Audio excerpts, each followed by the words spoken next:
Well, good morning, ladies and gentlemen. I'm Dave Deptula, Dean of the Mitchell Institute for Aerospace Studies, and welcome to our Nuclear Deterrence Forum. Today, we're really fortunate to have Mr. Barry Pavel and Dr. Matt Kroenig of the Atlantic Council join us to discuss recent developments regarding nuclear deterrence. Barry is a Senior Vice President and Director of the Scowcroft Center for Strategy and Security at the Atlantic Council and a longtime friend.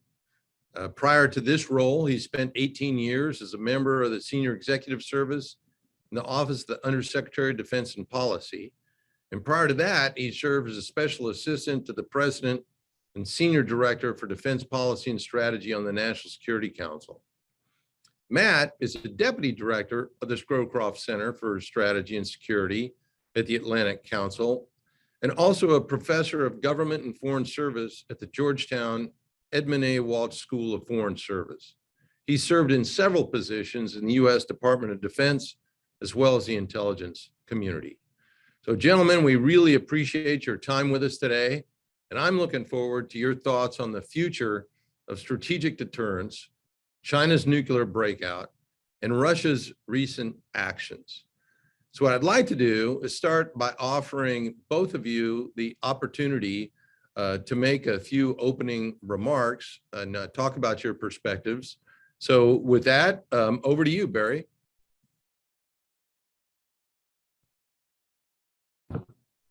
Thank you very much, Dave, and it's a real pleasure and honor to be here and to see you again and to engage in this very important discussion. I think with that open-ended question, and there's so many specifics to get into, I might only make two comments, but I think there's obviously a lot more to say, and we'll get into it. I think number one, I think sort of a lot of the dynamics, in particular regarding strategic deterrence, are indeed changing and moving quite in different directions. There's more variability and dynamism in the strategic forces balance than there has been in a very long time.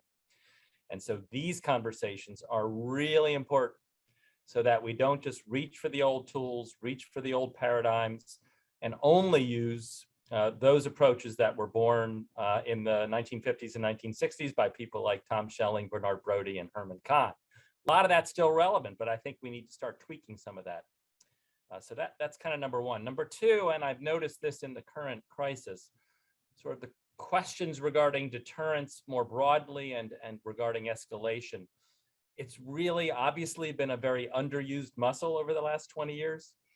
We've been really focused as a community on Middle Eastern wars, Afghanistan, Iraq, and and rightly so. That was the primary effort.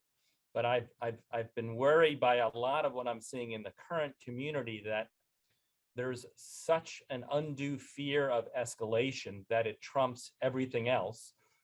And there's an automaticity of, if the US or NATO does X, then we're going to World War III. And so I think it's really important to explore that space between the US and NATO asserting our posture, our policy, our interests, in careful ways that manage risk.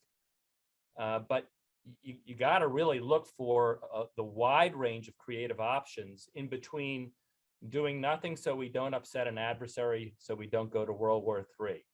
So I think sort of that space needs to be re-explored, really dug into and spread across the community, so there's not this really unhelpful automaticity that might lead to much more dangers later, where adversaries think, okay, they're not going to do anything because I just say the word nuclear and they back up. So that's a much more dangerous world even than the one we're encountering as we speak.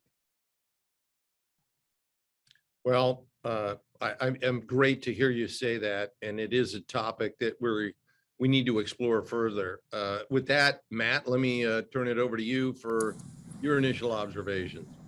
Great. Well, thank you very much for the invitation to be here today, General Deptula, and thanks to the Mitchell Institute for hosting this important forum. And pleasure to be on the panel with my friend and colleague and boss, Barry. I guess I'd just make a few points to kick us off. One, nuclear deterrence is relevant again, and really I think a should be a centerpiece of U.S. and allied defense policy. After the end of the Cold War, I think many people thought, these weapons are a thing of the past. Humanity has somehow moved beyond this. But I think what we're seeing is that nuclear weapons are tools of great power competition. They remain the ultimate instrument of military force. And as great power competition has returned, so too has the salience of nuclear weapons in international politics. So Russia, China, North Korea are all modernizing and expanding their arsenals. Iran is pushing to become a nuclear threshold state. Defending our interests and our allied interest is going to require a strong U.S. nuclear deterrent. But as Barry was saying, I think there are some fundamental questions that we need to go back and look at, because the environment today is very different than it was in the Cold War. And I'll just point to two here. One is strategic tripolarity, which I think is really important. As China expands its nuclear arsenal, essentially becomes a nuclear superpower, the United States, for the first time in its history, will have to deal with two peer or near-peer nuclear powers. And we've never done that before. And in the past, we could kind of assume China and then North Korea were lesser included cases. But as China builds up, that's no longer the case. And I think it raises really interesting questions about escalation, about deterrence, about arms racing, arms control that need to be addressed. In addition, emerging technology. In the 1970s, strategic forces essentially meant strategic nuclear weapons. Now it means conventional strike, hypersonics, directed energy, many other new technologies that we have to factor in. And so I think the community needs to get our head around these issues as well: tripolarity, emerging technology, and others. So in short, we'll have plenty to discuss today. Well, thank you both for that great opening. It's a fascinating topic, and it's one, as both of you have alluded to, one that is elevating itself back into the discussion space, and it's an exciting one. So let's dive a little deeper into some of these issues. After the Soviet Union collapsed, Ukraine controlled over roughly 5,000 nuclear weapons left behind by the Soviets, which made it the third largest nuclear power in the world. Following security assurances by the US, UK, and others, Ukraine decided to give up these weapons. Now, Russia's recent invasion has raised questions on risks associated with denuclearization. Libya is another example of a state that decided to end its nuclear weapons program and later experienced a regime change. So what are your thoughts on this, and what do you think it means for other non-proliferation efforts? Either one of you or both of you can answer, so your pick on who goes first. Well, Barry got to go first last time, so I'll jump in and let him fill in what I miss. So a few points I'd make. One, the question is essentially, what is the precedent here from Ukraine, and will other countries take from this lesson? We need nuclear weapons, so what happened to Ukraine didn't happen to us. And I think the story is still being written, and it really depends on how the war plays out. If Ukraine, and with Western help, ends up pushing out the Russian forces and winning, something that doesn't look likely now but is still possible, the lesson is very different than if Russia succeeds in conquering the country. But a few points I'd make on the history. You're right that Ukraine was born with Russian nuclear weapons on its territory, but the Ukrainian government, Ukrainian military never had direct control of the weapons. It was the Soviet military that possessed them, with command and control going back to Moscow. So it's not clear, even if Ukraine wanted to keep the weapons, how they could have done that. Would that have required a military attack against the Russian forces? They might not have even been able to maintain possession. Second, we have to remember the time period. This is the end of the Cold War. The U.S. is the unipolar power. If Ukraine had resisted the United States and said, no, we're keeping these, I think there's a chance the United States and its allies would have treated Ukraine like it's treated Iran and North Korea over the past several decades, subject to sanctions, military threats, treating it as a rogue state. So I actually think that the Ukrainians made the right decision at that time, giving up the weapons, being welcomed into the Western community, getting Western assistance, I think the past 20 years would have been pretty hard for Ukraine if they tried to keep those weapons. And then finally, on the security assurances, as you know, General, and as your listeners know, there's a difference between a positive security assurance and a negative security assurance. So the assurances given to Ukraine in the Budapest Memorandum were never a security guarantee. They were negative security assurances. We won't pose a threat to your security. So the United States, the Brits, others lived up to that. It's really only the Russians that are violating it in a spectacular way right now. So those are some of my initial thoughts. I think Matt handled it really well. I don't have too much to add. I do think we always need to bring this back to not sort of generic cases, but our states, those that act responsibly and have interests that are not hostile to other states in their neighborhood or around the globe. And I think if that's the case, if that's the starting premise, then I think then norms, non-proliferation norms, et cetera, will be respected. And it's only sort of the rogue states, I think, that we have to worry about too much. And in those cases, much far preferable for there to be some sort of arrangements internationally where they're not pariahs, where there's efforts to bring them into the international system, et cetera. So I didn't say that quite as clearly as I want to, but I think the core issue here is how are states perceiving their national interests? Are they responsible actors in their immediate neighborhood, in their broader region in the world? And I think if those are the cases, then I think the need to have nuclear weapons for their own security pretty much goes away. And so it does go back to, are these countries that are not doing so? And I think we all kind of know the list right now.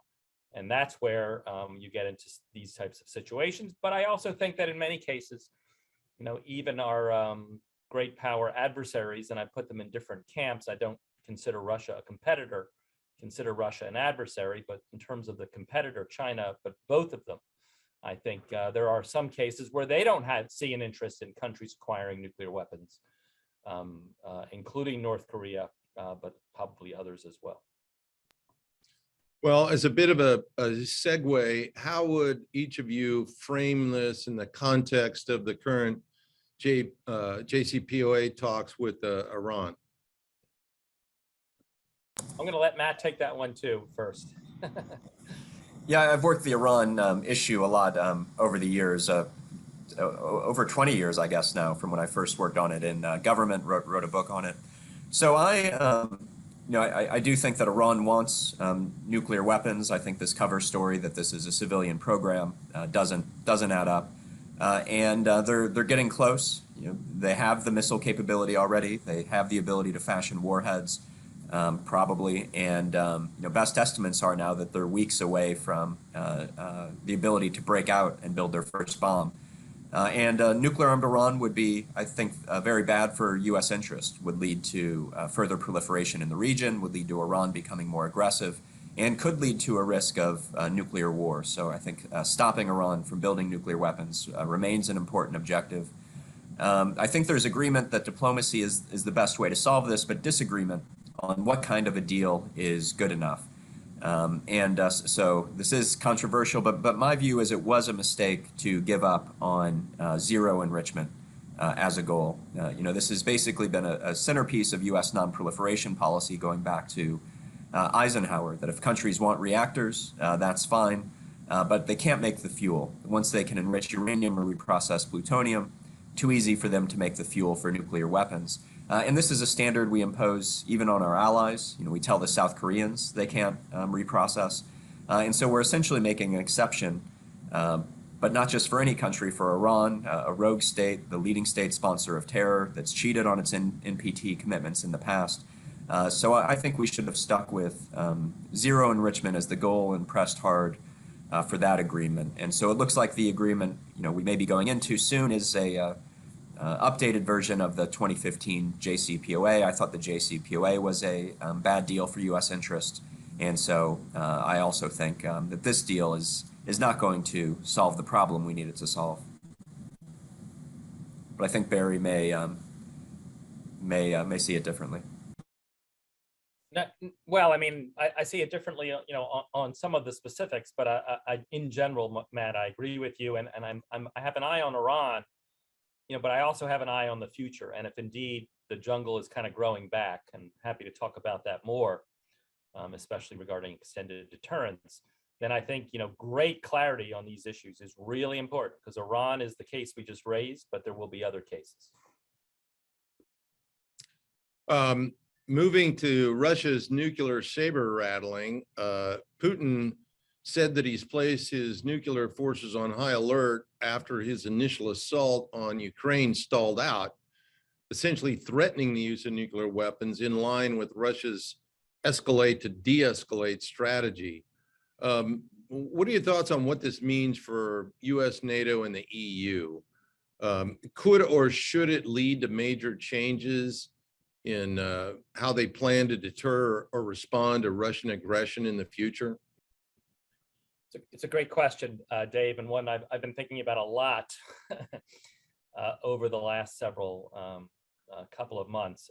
I think there's a short-term answer and a longer-term answer. The short-term answer is this is what Putin does. It's standard operating procedure for him when he goes in and takes chunks of territory, as he did in as he's done many times over the last 15 years in particular. And so I think we should take it seriously. We should not, be not attentive to his nuclear threats, his nuclear rhetoric. We have not seen, as far as I can tell, any changes in the Russian nuclear alert status or nuclear posture. So I think that's very noteworthy. So the other thing that I think the administration has done pretty well in response is not to panic. Despite a lot in the community of commentators panicking and talking about nuclear war tomorrow, I think the administration has generally had the right posture overall on the nuclear question as it relates to the ongoing Russian invasion and mass killing of innocent civilians. But going forward, I think this was an inflection point in the security environment. I think Europe now faces a new period of insecurity. I think the U.S. and our allies across the world are now in for a sustained period of contestation with Russia. It's very different than the competition with China. The competition with China is across 15 domains, technology, economy, trade, finance, influence all over Africa. The relationship with Russia is a security relationship, a rivalry, and a contestation that's very different. It's not as broad, and so I think that what that means for European security is really threefold. I think one, right now, Russia does have conventional force superiority in Eastern Europe. I have been shocked and surprised at the ineptitude and incompetence of how they are executing this current operation. I mean, just jaw-dropping basics not being attended to. Happy to talk about that more. But they do nevertheless have a concentration of forces that will be sustained in Belarus, certainly, but also in Central Eastern Europe. That is worrying, and so that may stay depending on the outcome of the conflict. Second, they will be much more aggressive in hybrid activities, much more election meddling, much more cyber activity, covert operations, intelligence, sort of the full gamut of hybrid. And I think we need to prepare across the democratic world to be more resilient in our homelands and to have more effective approaches to deterrence of hybrid than we've had in the past. But then third, and I think very relevant for this discussion, the nuclear force that Russia wields is very strong. They've engaged in a sustained modernization across the board in both new types of nuclear weapons as well as the quality and capabilities they can bring to bear. Matt wrote a very good report on that he can talk about. I think it was about 2 years ago. And so for this reason, I think that the Biden administration should do a reassessment of its incoming commitment to reduce the role of nuclear weapons in U.S. strategy. That may have been appropriate for the time when the new administration was just starting, but clearly, in light of what Russia's doing, I think that a reassessment makes a ton of sense. I think there would be bipartisan support for an accelerated approach to nuclear modernization and to strategic forces modernization more broadly. This should, in my mind, this should include much more investment in directed energy missile defenses and a little less relative investment in kinetic. And that's one of many other things that I think would be appropriate. And I think, as I said, there would be a lot of support for this approach. It would be an approach that I think makes sense. And we would have to work it with our allies too. So what does that mean for nuclear posture in Europe? We don't know yet. We could have some ideas here, but I think no matter what, sort of the unity of the alliance has been unprecedented. And we want to keep doing that. We've seen Germany increase its defense budget by 33%, a very strong new German government that gets the picture here. So I think sort of if you think that our unity is our center of gravity, then on questions of nuclear posture as well as others, we want to work this in the very close confines of the NATO alliance and get the answer right. Very good. Matt, anything to add? Yeah, I'd just make a couple of points. First, for people who study Russia closely, Russian nuclear strategy, we weren't surprised by this. In fact, I was predicting this fall that the Ukraine crisis would become a nuclear crisis. It's Putin's following the playbook, the escalate to de-escalate playbook. We saw something similar in 2014. He invaded Ukraine and made nuclear threats. Doing it again now. Didn't go on nuclear alert in 2014, but said that he thought about it now on nuclear alert. And so I think it's pretty clearly an effort at nuclear blackmail, telling NATO and the United States, stay out or else things could escalate. And it seems like it's working. Every time we hear Western capitals say, we don't want a nuclear war with Russia, we're playing into his hands and into this strategy. In terms of what to do about it, I think what makes this so challenging is because on this particular issue is that Ukraine is not an ally. So if this had been an invasion of Poland or Estonia, I think we would have had a response to this. And I thought the 2018 nuclear posture review was quite good on this. Essentially, the way that I read that 2018 posture review was telling Putin, if you use a nuclear weapon or two and you think that's going to lead to de-escalation, you're wrong. We can retaliate with limited nuclear options of our own, and we're building 2 new low-yield capabilities specifically for that purpose: the low-yield SLBM and the SLICM-N. What makes this hard is that we've said military options are off the table in Ukraine, and so if Putin uses a nuclear weapon in Ukraine, what is the U.S. or NATO response? As far as I can tell, it won't change. We'll continue to say that military options are off the table. Provide arms to the Ukrainians, maybe sanctions, maybe UN Security Council meeting, but I don't think anything changes. But so final point is I do think for Biden's national defense strategy, nuclear posture review, retaining those low-yield nuclear weapons is more important than ever, because we see the threat that Russia poses. These were nuclear weapons essentially created to deal with Putin. And so there were rumors that 1 or more of these low-yield weapons might be killed as part of the Biden NPR, and I think that would be a mistake. I think they're needed for this challenge. Well, thank you very much for that. I mean, it is an incredible situation to discuss, and let me offer just one more question for both of you to consider on this topic. Our entire basis, if you will, of nuclear deterrent thought rests on the presumption that we're dealing with rational actors, if you will, at least relatively rational actors. There has been some talk, although it's kind of dissipated here in the last couple of days. Maybe it's because of all the hospitals being bombed, but that Putin has become unhinged, or, he's lost his rationality, or the fact that he's surrounded by sycophants who are not giving him information in the context of what's really going on. So does this raise a renewed look at why we perhaps might explore strategic defense to a degree greater than we have in the past. Your thoughts on this topic? Yeah, these are really important topics. Dave, I'll try to parse this. Matt's writing the pieces down. Maybe I'll come back to this after Matt gives you his answer too. But my initial thoughts are, yeah, I've been very concerned that people that I highly respect, very deeply experienced people in the national security community, have said things like, Putin has gone off the rails by this invasion of Ukraine.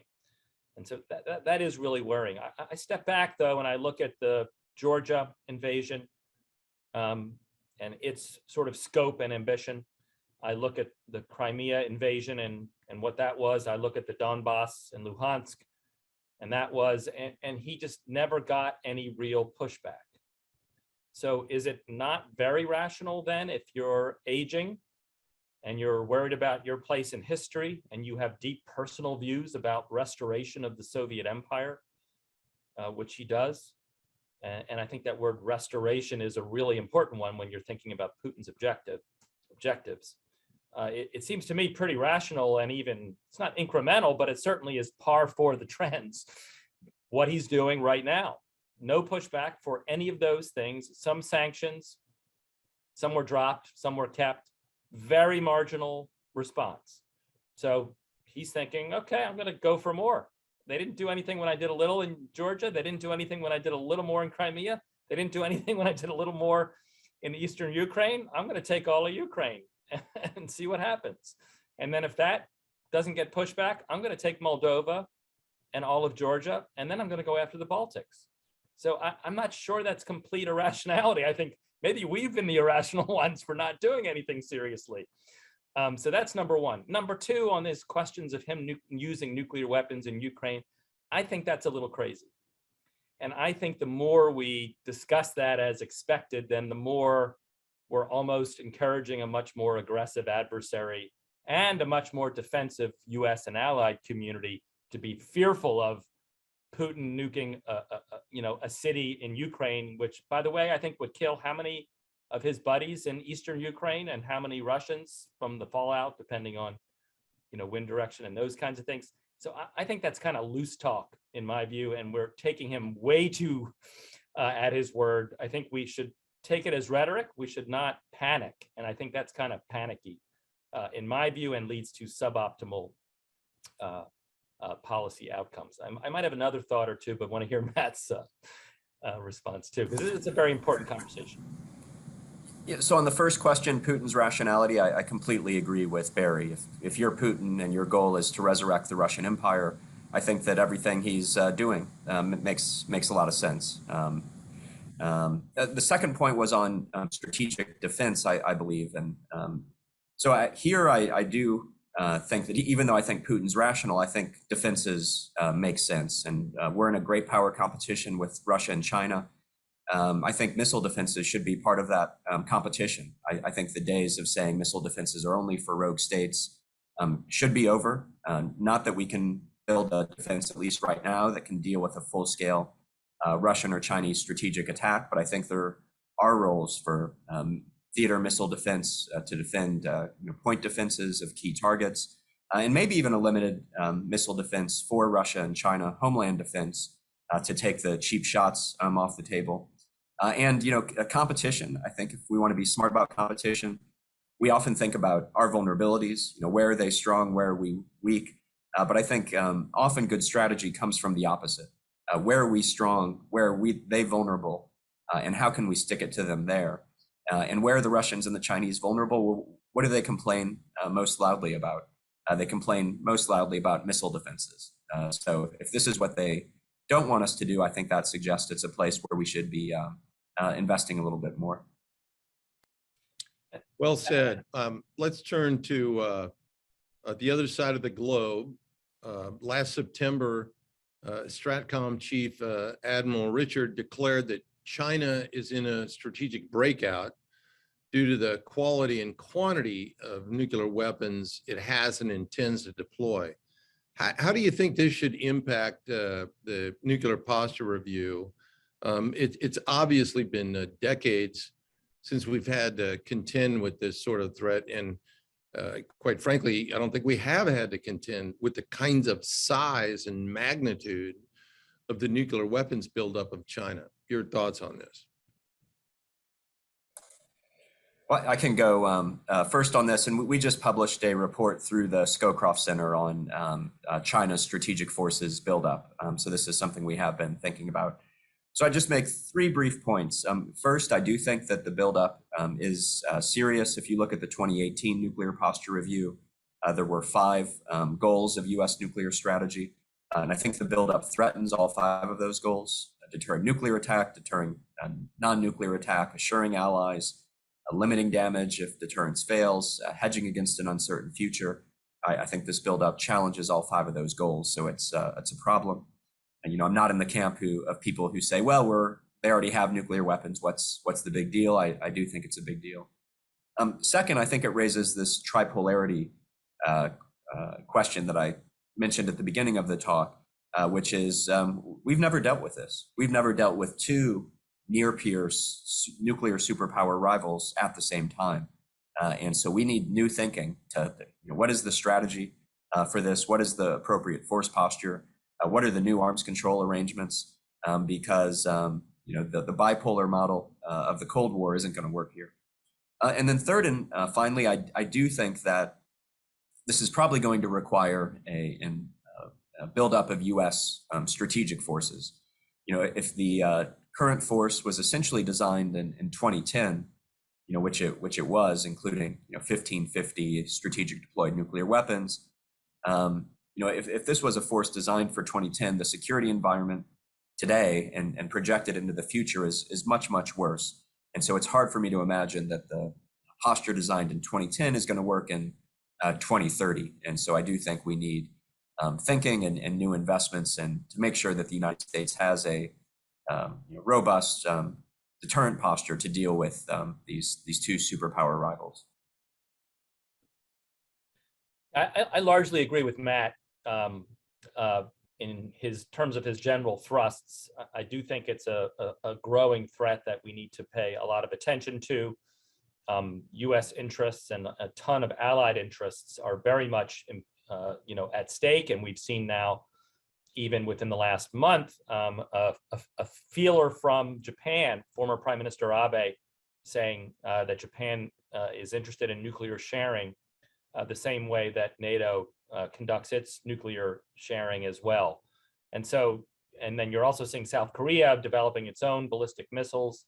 So I think these questions regarding the growing Chinese capabilities are really important for a wide range of U.S. and allied interests. I also want to go back to the missile defense point that I thought Matt made very well, and it is something that concerns Russia and China the most. It is something now that we have the ability pretty soon, in terms of cost effectiveness, to really deploy a new type of capability, a new sort of leap up, where we'll have a much more significant capability, potentially in directed energy weapons, that can enable us to handle a lot more salvos, et cetera, et cetera, et cetera. And so that has the benefit of getting their attention. It has the benefit of helping to protect the American people, and I would imagine soon the populations of our allies, and with their help. Some of them have very good technologies in these areas too. But it also has another benefit, and that is, because it is a particular concern of both China and Russia, this can help get Russia back to the table and get China to the table when it comes to strategic forces discussions, dialogue, and arms control, because we have to do that. This can't be a decade that when we look back in 2030, where we're not engaging Russia, we're not engaging China in questions about strategic stability, because the force balance is changing. It's changing rather quickly. It is not like the 1960s, where you only had to think about offensive weapons and kinetic missile defenses. And we can talk about that more, but because of that, I think it's incumbent upon us to do what we've just talked about in terms of our own capabilities, in terms of allied capabilities, but also to leverage that to have really serious discussions with Russia and China on the full gamut of strategic forces issues. No, thank you for that. Now, staying with China, last year, China carried out a successful test of a fractional orbital bombardment system in conjunction with a hypersonic glide vehicle, which might be, or at least has the potential of being nuclear capable. Does that change your perspectives on your answers with respect to China's intent? And or what should be the United States response? Well, I'll hit this one first and then turn to Matt. I know we both have a lot of strong views on this.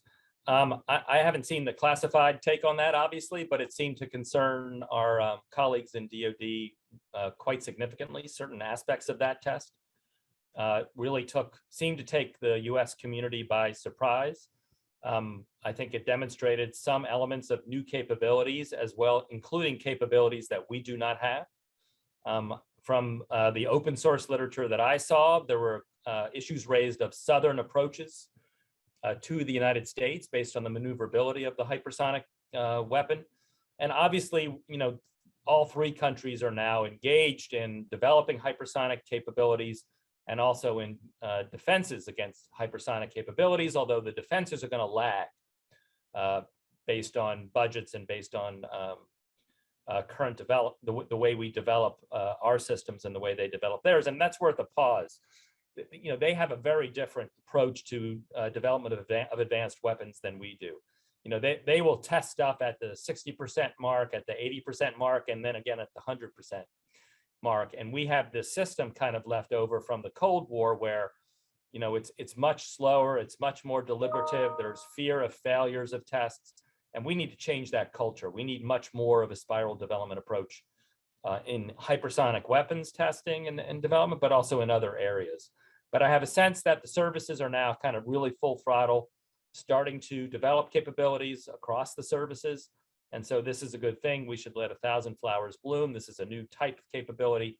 And we really need to make sure that it is factored, that the pace, quality, and scope of our adversaries' investments in hypersonics are matched by the US and our allies. So General, you asked about China's intent and behind the buildup, and I would say I think we don't know. There are three hypotheses out there. One, the arms control community says, well, nothing's changed. China just wants a survivable second strike capability. They're worried about a U.S. first strike, and so they're building up to make sure that their forces are survivable. I'm pretty skeptical of that argument for a variety of reasons. You don't build a bunch of fixed silos in the desert as survivability strategy. But the second possibility is that they've changed their nuclear strategy, that this is a move to more of a counter force, launch on warning, or first strike posture. I think a third possibility, and the one that I'm most hopeful to, is if you just look at what Xi's done across the board, he's essentially thrown out the hide and bide strategy across the board. I'm going to crack down on Hong Kong. I'm going to crack down on the Uyghurs. I'm going to get tougher in terms of asserting my territorial disputes with my neighbors, India, Taiwan. I'm going to be more aggressive diplomatically with my wolf warrior diplomacy.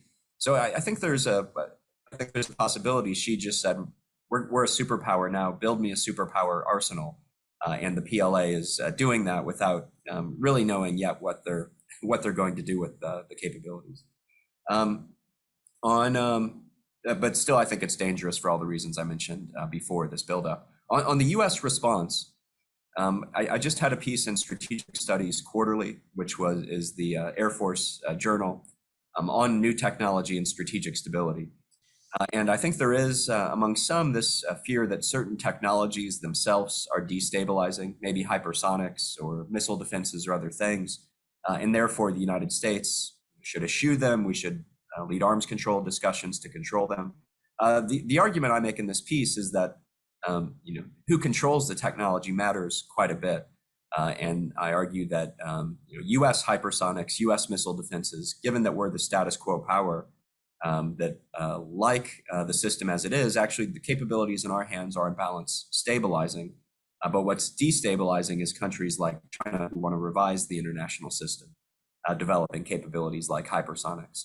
So it's a long, roundabout way to what should be the U.S. response. I think we should maintain our traditional technological advantages, maintain a favorable balance of power, including at the strategic level, to maintain peace and stability in Europe and Asia. That's very good. Now, that kind of goes into, part of that's an answer to my next question, which has to do with the multipolar dynamic that we now have, and you all touched upon, with two nuclear-armed peer adversaries. We saw during the Beijing Olympics that China and Russia could be aligning on a range of security initiatives. So how, should that impact requirements for how we size our nuclear and conventional forces? And the reason I throw in their conventional force size is because long-range conventional strike, because of precision, is now part of our strategic deterrence posture as well. Your thoughts on this? That's a very important question, Dave, and I'll kind of hit the top lines of it. And Matt and I have had discussions about this, so I think we'll both have some things to say. And I wrote a piece in the National Interest in January that talked about the U.S. working with its allies both in the Indo-Pacific and in Europe, and getting together more. And so when you think about even the arc of our careers, Dave, when I started in DoD in the 90s, the worst case was something you know very well, dealing with two regional adversaries at the same time. In this case, it was Iraq and North Korea. Now, fast forward to the 2020s, and now the problem has grown enormously, where we're now faced with two great power adversaries potentially at the same time, and they are cooperating. They are working together very closely. You mentioned the summit meeting in Beijing on February 4th that had unprecedented issues raised for their cooperation in the statement that came out. So we need to take that very, very seriously.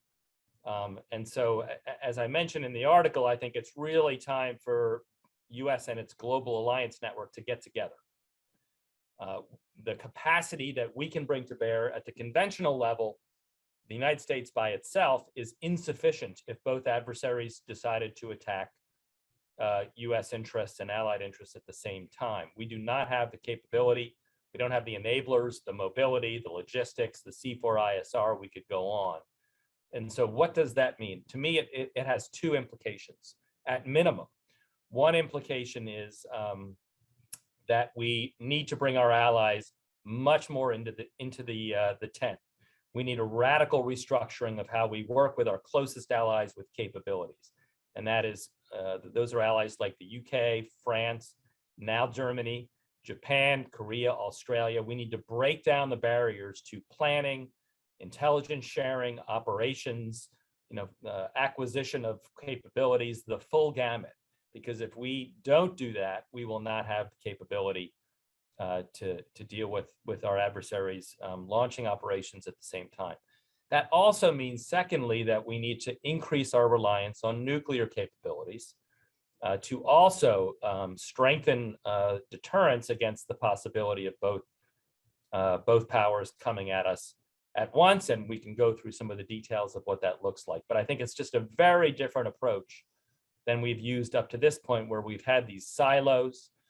We've had the commanders and planners kind of working in separate streams. I think we need to take a holistic look at this and not make the same mistakes again of underestimating what our adversaries are thinking, what they're saying, and then what they might do subsequently. A lot more to say, but I wanted to hit the highlights, and I know Matt has some very interesting ideas as well. Yep. Well, Barry and I, have worked well together for a long time, so we tend to see things similarly. So I basically agree. I'll just highlight a couple of aspects of this that he didn't get into as much.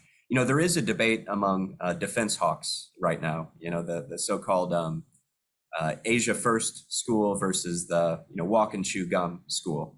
And so you do have a growing number of people saying, China is the real problem. Taiwan is the real problem. We're going to lose that war. We've got to focus everything on that. And unfortunately, Middle East and Europe are going to have to take a back seat, even if that means accepting greater levels of risk. And then the walk and chew gum school, and I'd put myself in this category, says, no, we're still a superpower. We still have global interests. We have the goal of maintaining peace and stability in Europe and Asia and the Middle East. So yes, China should be the priority, but we have to do it all. And then in terms of how do you do that, I think Barry hit two of the key points. I think getting the allies to do more. If Taiwan is buying the wrong weapons or Estonia is buying the wrong weapons, it's making the entire free world less safe. So I think playing a more active role from the Pentagon, from Washington, of leading a really integrated free world defense strategy, including weapons acquisition, would make a lot of sense. I agree, nuclear deterrence. We need to rely on that more, just like we did during the Cold War. And then the only thing I'd add is I think increasing defense spending makes a lot of sense as well. We're spending about 2.8% of GDP on defense. During the Cold War, we spent roughly 7% of GDP on defense. So if we're entering two new Cold Wars right now, which I'm afraid that we are, I think 2.8% of GDP probably doesn't cut it. And some people who follow defense budget more than me have said the goal should be 3 to 5% real growth in the defense budget. So that seems to make sense to me. Well, thank you both. And it is going to be extraordinarily interesting to see what comes out of the new national security strategy and the follow-on national defense strategy. I know that those are both been put on hold as a result of recent events. But Barry alluded to it. I'll be more direct. We have atrophied over time to one major regional contingency kind of force. And I would suggest to you is that weakness that also gave Putin no pause to pursue the aggression that he has, and that it's time to rebuild our military back to a two major regional contingency in simultaneous timeframes kind of force. But let me pause here, and I'd like to open it up to questions from our audience. Thank you for a really insightful discussion. As a reminder to our listeners, you can participate in the Q&A by simply using the raise hand function on your device. And we also have a couple of folks who have texted in questions. So while we're waiting on those who might want to raise their hand, I have a text question for the panel from Pete Fessler. We have traditionally looked at deterrence through a bifurcated lens, nuclear deterrence and everything else. It appears that the lines between nuclear deterrence and other types of deterrence by denial, for example, are blurring. Do you see this as altering our nuclear deterrent posture and capability requirements in the future, or do you anticipate it will remain static while the other areas catch up? That's a good question. Let me take one run at it, and then we can have a conversation about it. I think the time for sort of bifurcation and silos regarding deterrence is long gone. And so ensuring vigorous, nuclear capabilities that will underwrite deterrence, and ensuring, vigorous conventional capabilities that will underwrite deterrence. But I don't like separating these endeavors, because they're inherently related and they should be sort of integrated to the maximum extent possible. And I know it's very popular, especially this week, to slam Secretary Austin's concept of integrated deterrence. And I think that's actually a foolish endeavor to slam it, because when I was running the nuclear posture review, even in the Obama administration, we had become aware of very powerful new tools pre-crisis, obviously, such as financial coercive tools that were having enormous impact on some of our adversaries, obviously all pre-crisis. And I tried really hard, at the encouragement of the senior uniformed military leadership, by the way, to get those into the phase 0 parts of deterrence efforts. And I did not succeed. And in light of what the impact of these tools have had on Russia since the invasion, I'm not saying before the invasion, but since the invasion, really unprecedented. We would be, and especially in light of the power that the United States can bring to bear in these other areas and our allies. So I wouldn't throw out the baby with the bathwater here. And if integrated deterrence is done very well and smartly, it can really strengthen the ability of the United States and its allies to deter adversaries from doing specific things. Do we not think China is watching very closely the united response of allies and the United States using economic tools? Do we not want to factor that into our overall deterrent, which has nothing to do with war fighting? So I'm just making sure, though, that we're very clear that across the phases of conflict and including crisis and actual war, we're not being foolish and saying, well, to stop a nuclear attack, we're going to issue sanctions. That's not the point. But I think if we take a really sophisticated and kind of broad view of this, then let's not kind of make political points about the administration's new approach, because I think there's some goodness in there, and that's in addition to what we need to do in a very hard-headed way, well-resourced, as Matt said, regarding both increasing our defense budget for conventional capabilities and increasing and accelerating, as I've put in writing recently, accelerating the nuclear modernization of our own forces.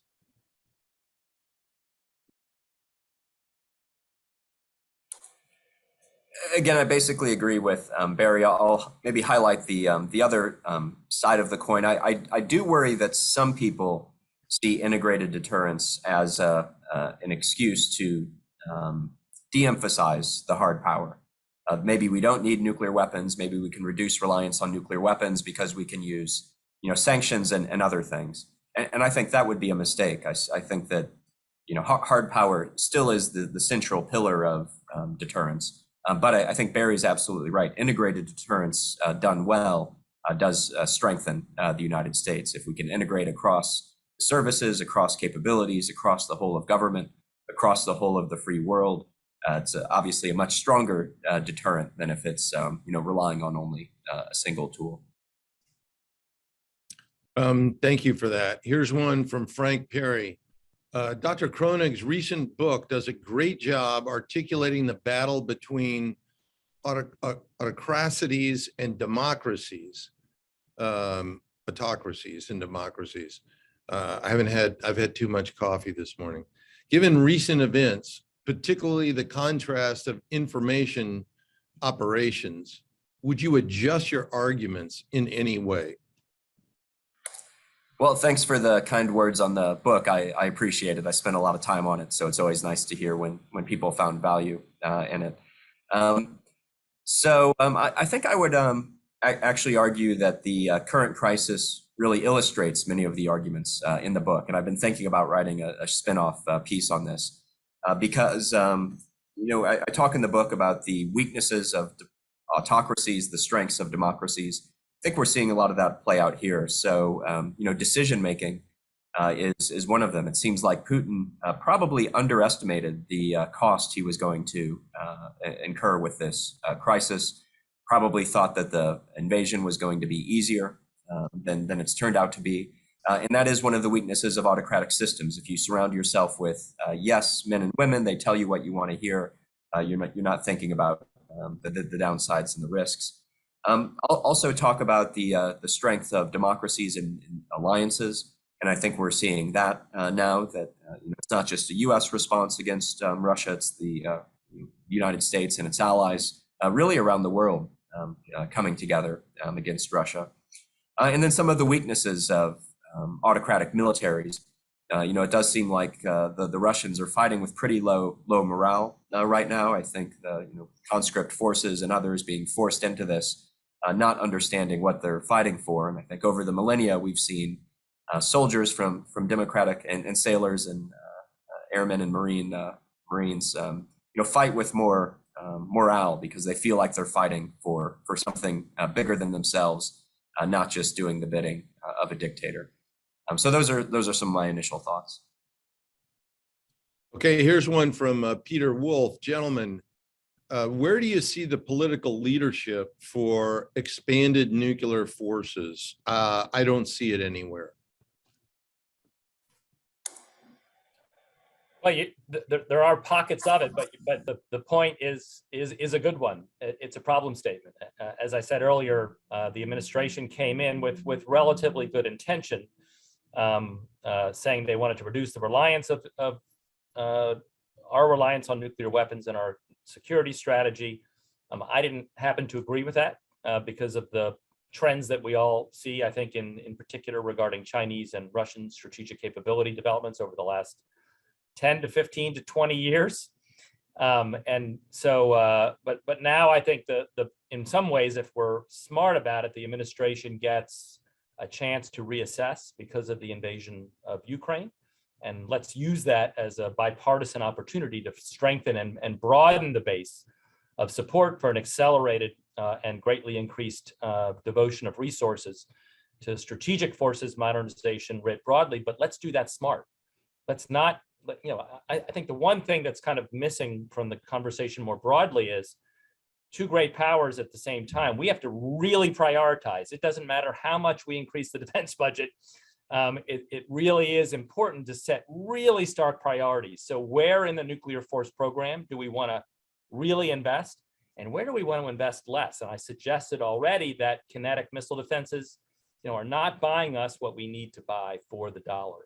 So let's kind of limit that and take the next step to directed energy. But it also applies to regional posture. I have strong views on CENTCOM. I have strong views on the nature of a strengthened force posture in Europe, conventional, and that was just published last night by the Atlantic Council. And so I just think, I think we all on this panel agree on the overall need, but let's prioritize so that we're doing the best we can for American resources as well as allied resources. Yeah, I would say leadership on nuclear expansion, I think, is the way the question was asked.